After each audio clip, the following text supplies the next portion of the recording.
Hi, my name's Emily. I'm a third year BBH major with a kinesiology minor, and I'm from Kansas City, Missouri, but I'm not a Chiefs fan. You're not a Chiefs fan? You had to just slip that in there, right?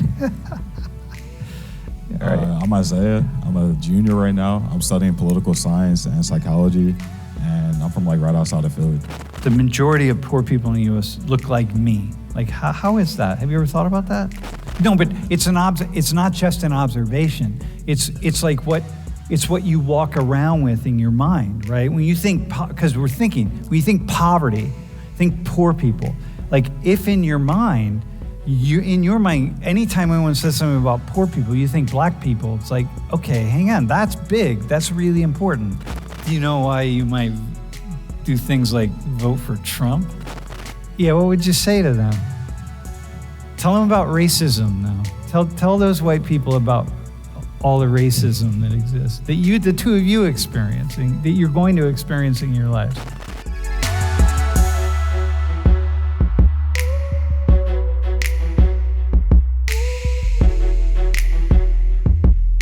What comes to mind when you think about poor people in the U.S.?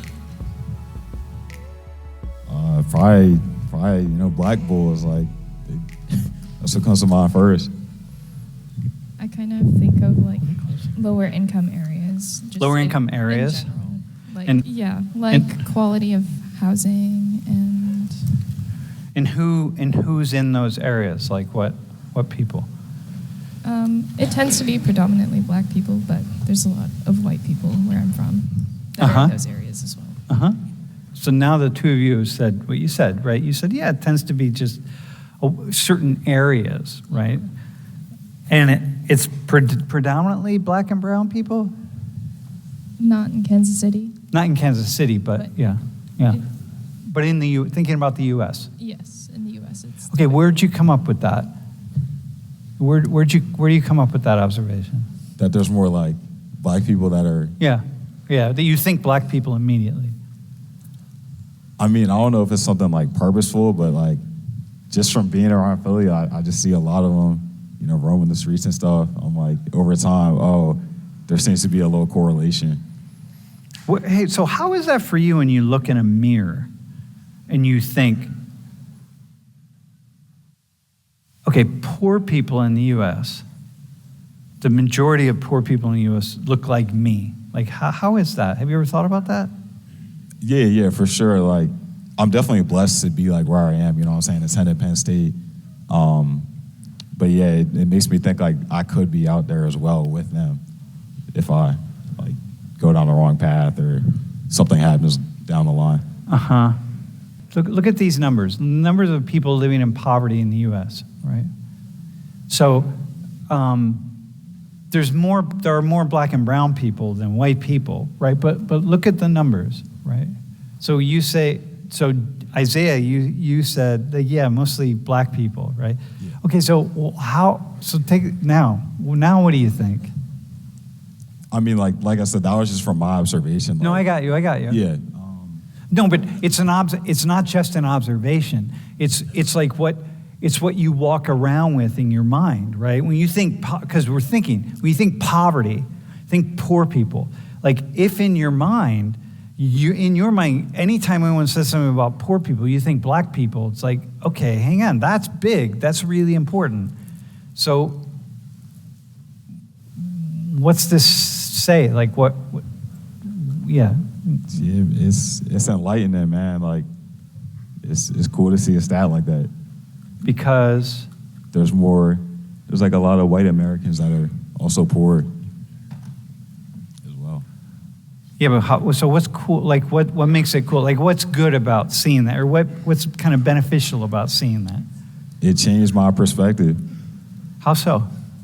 I didn't know that there were that many white poor Americans living in the U.S. Uh-huh. Emily, how about you? I think that I've lived in several different class areas. Different areas, yeah. So, when I was in the lower class area, when I was younger, I was like the only black kid there. Uh-huh. So In the lower class area, you were the only black kid. Yeah. So so for a year, you're like, okay, Yeah. this is not. So yeah, it's kind of not surprising to me, but Okay. also like my area is more predominantly white. More predominantly white, right? We're not talking about East St. Louis, for example. Yeah. Yeah. So, Isaiah, what would you say to the white people? Like, I mean, because you're not the only one, right? I mean, I know that most people are going to think black people and brown people when they think poverty. So, what would you say to lower class or white people who are in poverty? Like, what would you say to them? Like, that people they just get disregarded, you know? Like in what context? Like, yeah, well, I don't know, just whatever. Like, how would it be to be poor and white and have no one thinking that you're? I mean, Emily here is saying like, yeah, I've seen, but somebody like you, right? Yeah. There are a lot of people like you who are, you're poor and white, and you're like, hey, man. yeah, like I definitely feel a certain way because like none of the focus would be on me. Like, so it'd be bad. Like, I wouldn't feel great about it for sure. Yeah. Do you know why you might do things like vote for Trump? Yeah, I mean. Or vote for politicians who are saying like, hey, poor white people, you need to like, you've been shit on for a long time and like, you need to. Yeah, I could see like, yeah, why a poor white person would do that, yeah. Most people in, say, like the KKK, that are still in these white supremacist groups and stuff, they're all poor, man. They're not rich, you know what I mean? They're not wealthy. They're not living in state college. So can you imagine, you know what I mean? To say, what do they think about you? It's like, here's another black guy in Penn State, two black people at Penn State, like, yeah, you all are getting all these opportunities, and what about me, man? Hey, they feel bad. They feel bad, man. Yeah, like, I don't know. I'm just throwing it. I'm just wondering. Yeah. Like, it's odd to me that does it seem odd to you, like as someone who grew up around with, who went to school and with a lot of poor white people, does it seem odd to you that we don't talk about, like, so we're talking about racism, right? And so Anya, and so the three of you, we're talking about race, all this stuff of racism, and we're having this conversation about, institutional structural racism, but what do you think these white people are thinking about all these conversations about racism that don't involve them? They're actually seen as the problem. Like, y'all white people got so many advantages, and you 15.9 million white people with all your advantages, and yeah, what would you say to them? Tell them about racism now. Tell those white people about all the racism that exists, that the two of you experiencing, that you're going to experience in your lives. Like systematically? Oh, whatever. I don't know. Any kind of racism. I won't even define it. I would say that one advantage that they have would be something like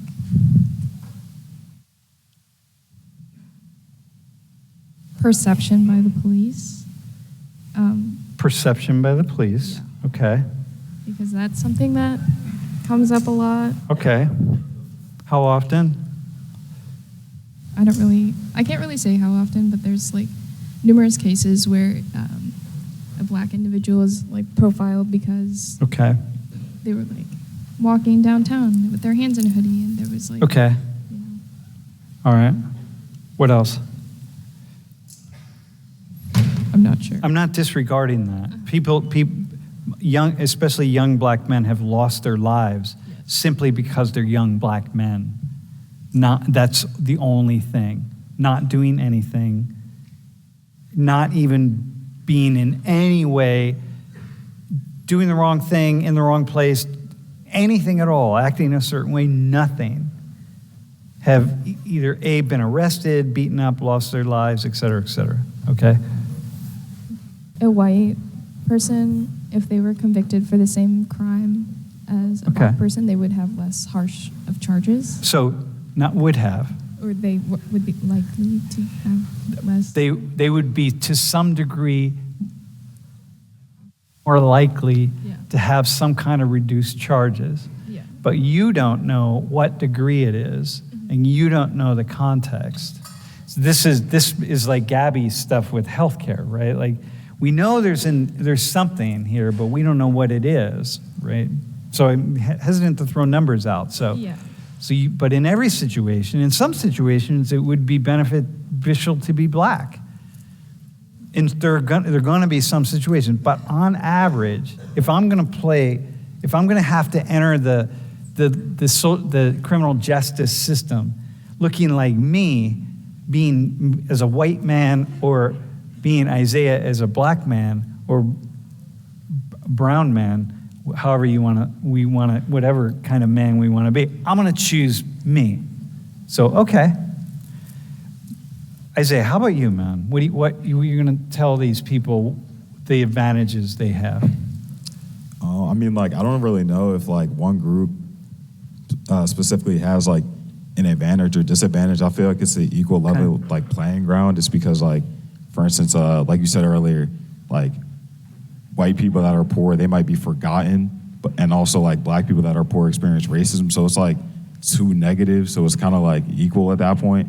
So I don't really know if one group is necessarily like more advantaged than the other in that case. Is the racism that poor black people feel the biggest problem that poor black people have, or is it the poverty? Probably poverty. Yeah. Okay, so then is it the poverty that white people have that's the biggest problem for them? So for both groups, and we're not even talking about Asians, Hispanics, American Indians, right? But for both groups, white people and black and brown people, it's the poverty is the biggest problem. That's like gonna probably be like, 95+% of your obstacles here. I'm with you on this one. Yeah, all right. So this is the thing, though, right? This is where we're at. This is like where we're constantly in this battle. We're not talking about, we make the assumptions about racism and white privilege and all this stuff, but it gives rise to a lot of problems because a lot of white people aren't feeling the kind of things that the rest of us are feeling. Even like when the three of you were saying, yeah, but you got to be willing. When you were, I think it might have been you. You were saying like, you got to be willing to do the research and look at the numbers and look at the data and so on, right? But I'm thinking about these people. It's like they don't have time to do research. They don't give a damn about. They're not. You talk about when we start talking about all this white racism, they just like, I gotta imagine they turn off. They're not thinking like, what's it about me? Like, what the fuck, a thought on that? Do you see that? You're kind of smiling. Are you with me on it? The people who are they thinking about it? The kids you went to school with? Yeah, they're kind of like, I guess, like we're on the same level in sort of. Yeah, it's kind of interesting. Hey, can you go? Yeah, exactly. Can you go back to Jonas's question? I'm around two black people who are politically and socially opposed to each other on the black experience. Do you know people who you're like, who you just have very different views on the black? Do you know, like, are you? I mean, yeah, like I know people that like, like, what I'm saying, they black and they're like conservative, and yeah, it's hard to like. Dude, most black people are conservative, by the way, but I mean, like, really.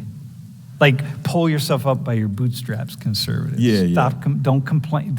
If you have a problem, black men in particular, it's like, black people, if you tell me if you go with this, if you have a problem, it's your fault, man. If you get in trouble, it's your fault. Like, stop doing stupid shit. Like, pull yourself up by your bootstraps. Keep moving forward. Does that sound familiar?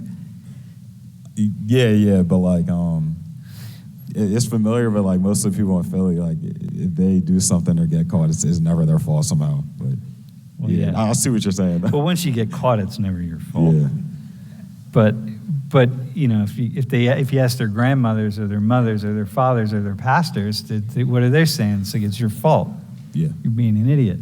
This is where we lose track of can you feel this? This is where we lose track. People have this idea that black people just make excuses for bad black behavior, and I'm like, nah, man, you don't understand black people, Yeah, my dad's kind of that way, where he's like, well, I made it out, so like, you can.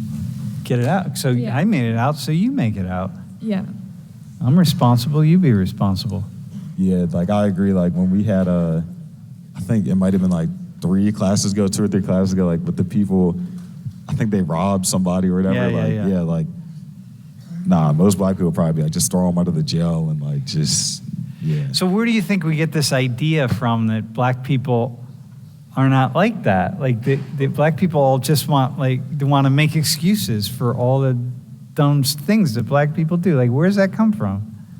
Probably like social media and like the movements and stuff. Like, I'm not saying like the movements, like the Black Lives Matter movements are wrong, but like, I think the majority of people will kind of just assume that like all black people are covering up for like other black people's behavior when that just isn't the case. Like, Yeah. if I see on TV that like 2 black men robbed this and that, like, I'm not gonna be like, oh man, throw money to these guys, like get them some help. Like, nah, like you gotta put them like under the jail. Just Put them. Yeah, I know. It's crazy. throw them under the jail. Do you have another? Is there another question?